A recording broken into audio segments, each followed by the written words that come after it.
What's the best classic overdrive circuit?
Hey everyone, I'm Jack Fossett. Welcome to the channel and this shootout of some of the most classic overdrive circuits. I would say kind of the pillars of overdrive.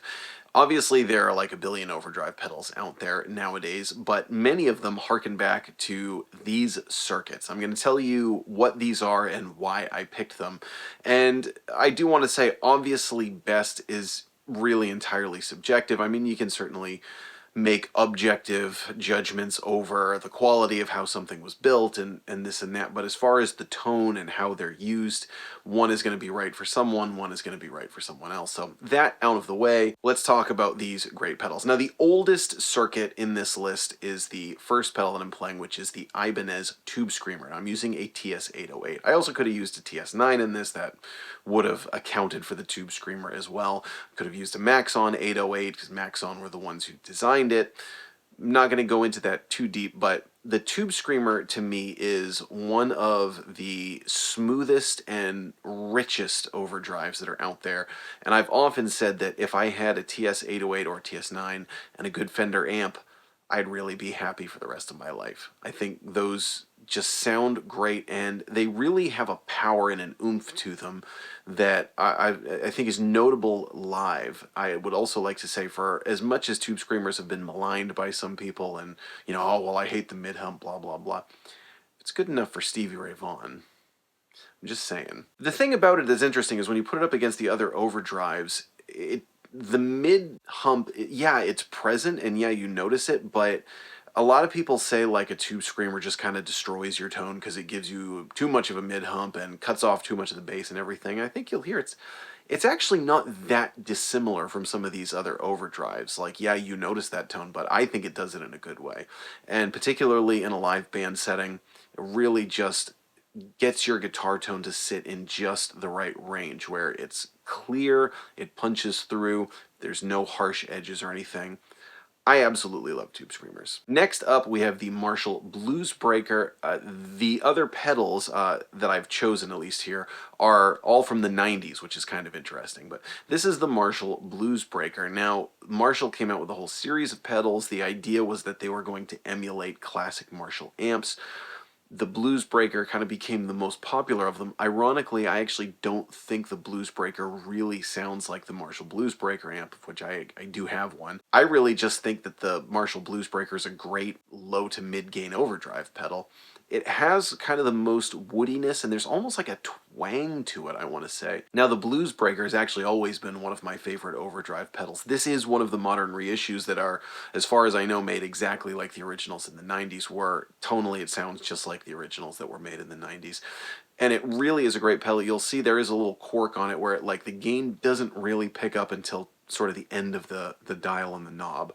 So this one probably has less gain than most of the others that we're playing here. But really an awesome pedal that is great for tone shaping. It's great for a boost. It's great for a mid-gain boost. It's also just great into a clean amp and sounds really nice. Now the next one is, as you'll notice, the only one that's not the actual thing of what I'm doing. This is the Archer Icon, which is representing the Klone Centaur. Again, as far as I know, and feel free to leave in the comments what you think about this if anybody knows more, but as far as I know, the Archer Icon is about as close as you can get to a Klone Centaur without spending thousands and thousands of dollars. It is a great sounding pedal, really high quality. Now, the interesting thing about the Centaur is they are often talked about as the transparent overdrive. This one is probably the clearest. It adds the least amount of compression, but I've never found this style circuit, of which I've played many style circuits, even though I've never played an original. It does have sound. It has this sort of like slightly nasally upper mid-range thing that it does that's different than other pedals. But again, less compression, more of an open sound, more of a clear sound, and does have kind of just a nice level of gain to it. Now, the last one that I picked is the Boss Bluesdriver. I'll tell you the reason I picked it. Many of you might say, well, why not the SD one, the Super Overdrive? Why not the OD3? Why did I pick the Bluesdriver? Now, the reason I picked the Bluesdriver is because it's the most unique from the other ones. It's still kind of a pillar of overdrive. There were a number of Boss pedals that I could have picked. The classic yellow Boss overdrives are closely connected with the Tube Screamer, even though the OD1 came out first. The OD1's not around anymore.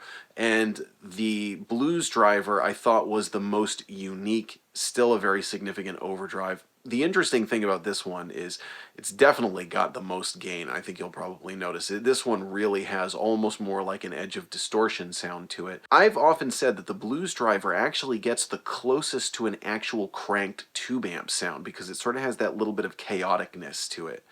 That when you really crank a tube amp, it doesn't sound like a smooth overdrive. It gets pretty rough around the edges, a little bit less refined, and the Bluesdriver does that convincingly at lower volumes. So that's the four that I have. Now again, there are substitutions I could have made. I could have easily gone with a TS9 instead of an 808 or a Maxon. There are a number of different Centaur clones that are out there. Obviously the Boss pedals, there are different Boss pedals I could have chosen. Probably the two biggest snubs on this list, I would say, are the SD1. I would also say the Zen Drive, and something in the Nobel, the Noble ODR1 camp. Those have been around for a long time and they've kind of become more legendary in recent years, but these are the four that I decided to go with as far as like kind of the classic, again, pillars of overdrive. Now, interestingly, they are all technically very different. You don't follow me for my technical knowledge, of which I have very little. You all follow me for my witty one-liners and flawless dance moves.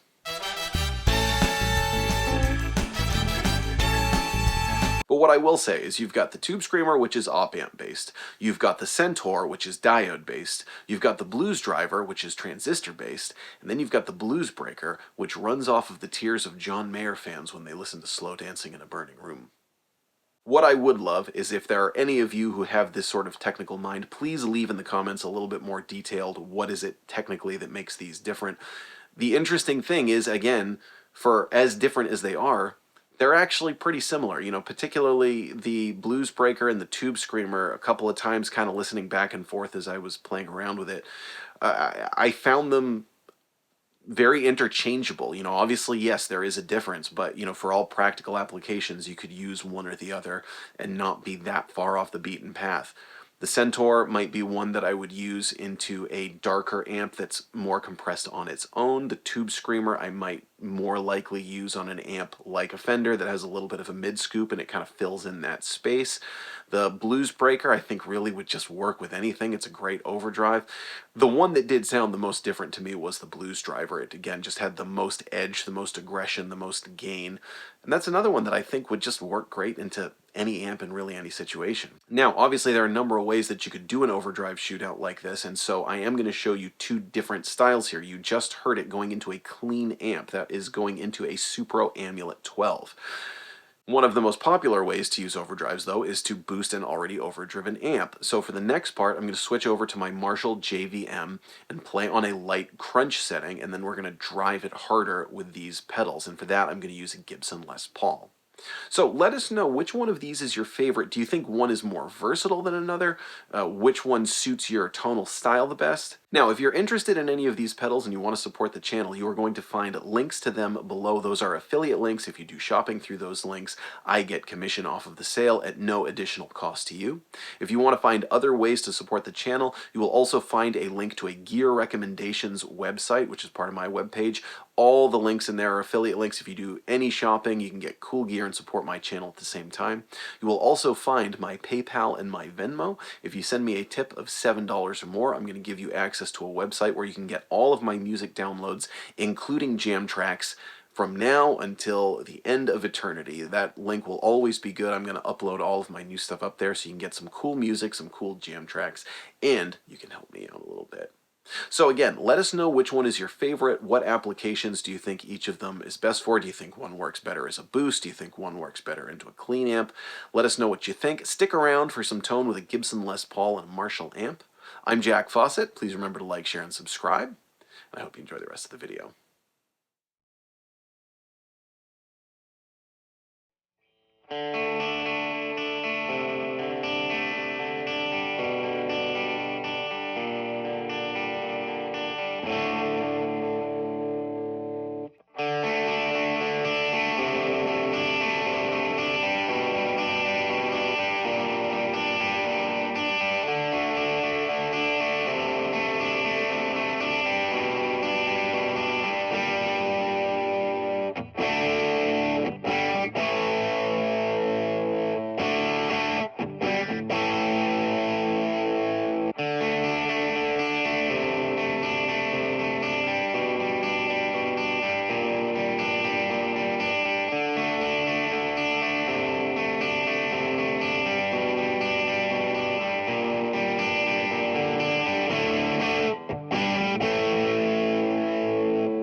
Thank you.